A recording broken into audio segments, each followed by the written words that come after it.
Mobile phone footage shows armed riot police in an isolated Crimean village.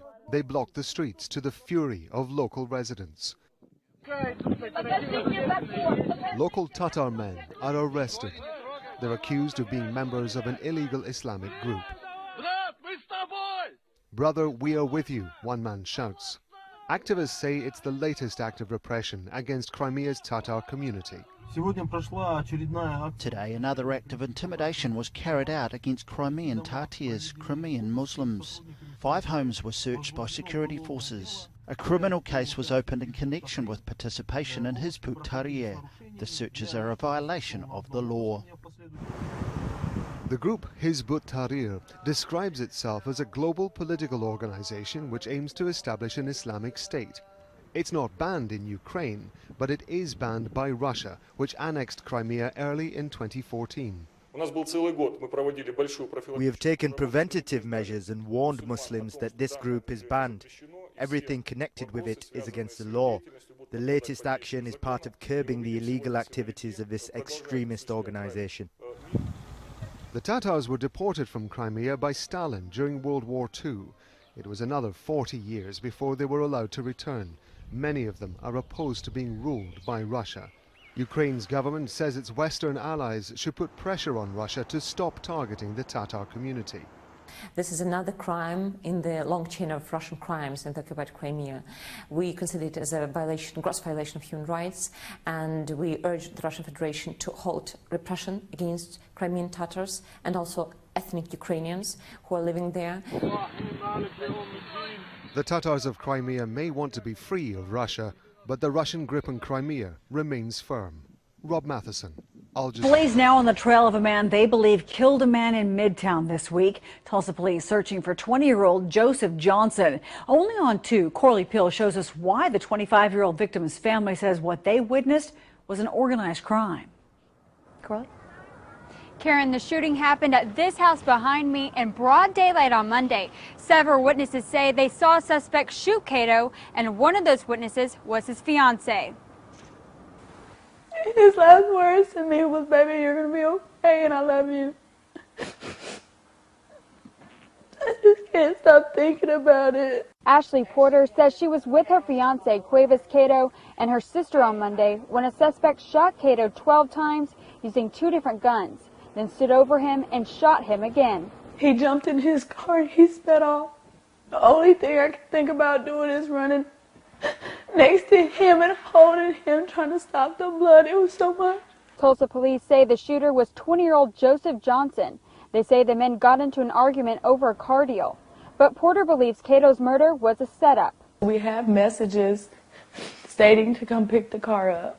We also had him call us and tell us to pick the car up, that they were getting ready to move, and since the car's key didn't no longer work, the chip broke in it, that we were going to have it towed back over here. Nobody went down there with any hostility.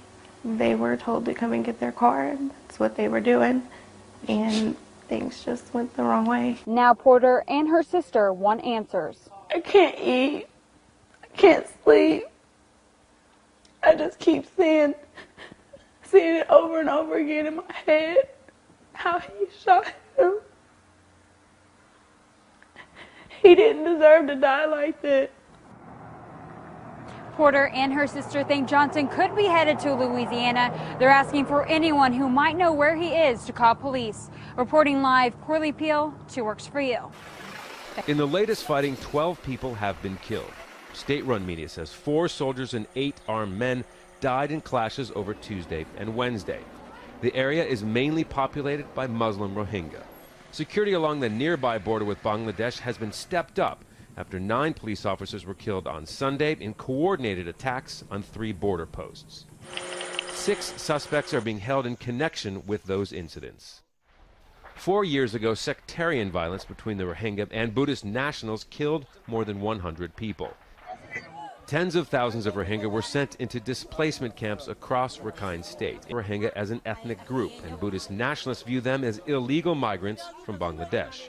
The UN is urging troops and civilians to exercise restraint following the latest violence, calling the situation a delicate juncture for Rakhine. A new advisory commission headed by former UN Secretary General Kofi Annan made its first visit to the state in September. The commission was set up by Aung San Suu Kyi's government. She has been criticized for ignoring the plight of the Rohingya since taking office in March. Scott Heidler, Al Jazeera, Bangkok.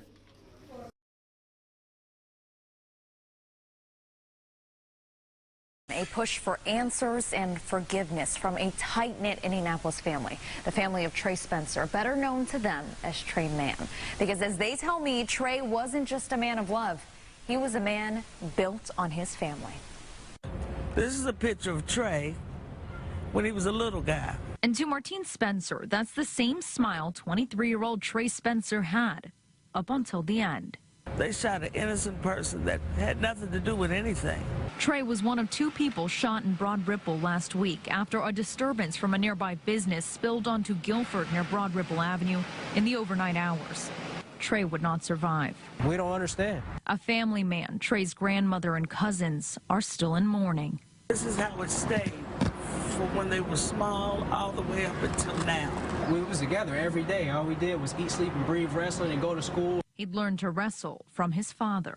A former Pike High wrestler, his dad was not only his coach, but also his mentor. His father was his world, and to take him from that man like that. To take him, they say, was simply cruel. Trey's family amazingly say they forgive whoever did this. They only hope that person will turn themselves in. A suspect, though, has not been named.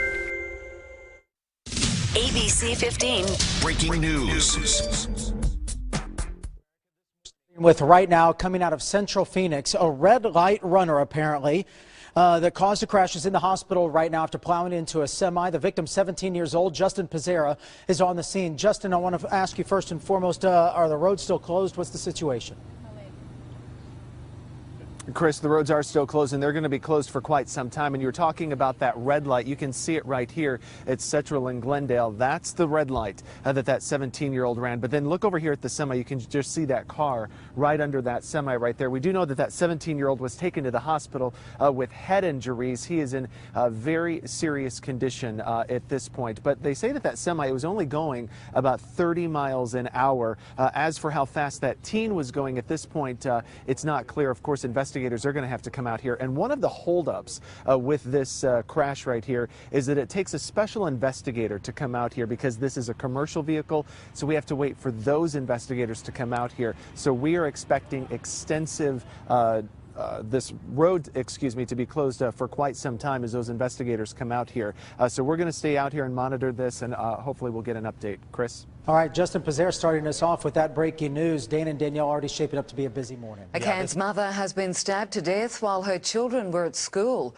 Police were called to the house around 3 o'clock this afternoon. The 38-year-old victim couldn't be revived. Her 48-year-old partner and alleged attacker was taken to hospital suffering serious injuries. Their youngest children, who arrived at the scene after police, are being cared for by relatives. This is the main market in Jarablos. Life for the people here appears to be getting back to normal. Many of the shops on this main street went out of business when ISIL was in control of the town. Now they've reopened and things are picking up. And these are the men who helped rescue the town's people from ISIL. Most of them are in their 20s. They're fighters in the Free Syrian Army. Supported by the Turkish military, they now control this border town. But despite having to defeat ISIL to capture Jarablus, the rebels say they are under no illusion as to who their enemy is. Our fight is against ISIL and the Assad regime. And there are two sides on the same coin. Assad kills women and children with barrel bombs and tanks. ISIL kidnaps and beheaded them. ISIL ruled Jarablus using fear. This local government building was turned into its central prison. Even places of learning weren't spared. And although there is an attempt to rebuild what ISIL destroyed, the memories remain fresh in people's minds. Locals say that these classrooms used to be used as torture chambers by ISIL when it controlled the town. But since Jarablus has been liberated, in a large part due to Turkish military intervention, a process of renovation has begun in order to turn these classrooms and transform them to become a place to build a brighter future for Syria's children. At the local hospital, doctors are still treating people with battle wounds. Jarablus may be free from ISIL, but Syria remains hostage to a continuing civil war. Here, territory changes hands sometimes on a monthly basis. No place is safe, especially not from airstrikes and barrel bombs. That's why opposition fighters say a safe zone is needed. We need a safe zone, a no-fly zone, so that civilians can be protected. Then they won't have to seek refuge in other countries. If there are more safe zones, then everyone will return to Syria. There won't be any refugee camps anymore. Those who are most in need of such a safe zone are Syria's children.